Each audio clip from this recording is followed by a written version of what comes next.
रामकृष्ण हरी.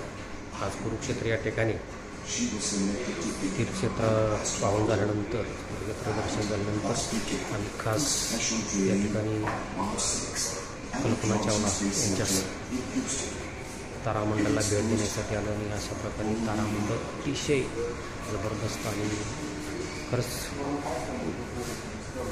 ग्रहांची माहिती काय असते आपण पाहू शकता. आणि अशा प्रकारे तारामंडल बनवलेलं आहे. अतिशय छान आणि एकदम मस्त असं तारामंडल. रामकृष्ण हरी भगवंता.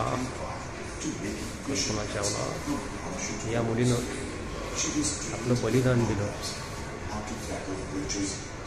ते बलिदान सार्थकी जाण्यासाठी अशाच मुलींनी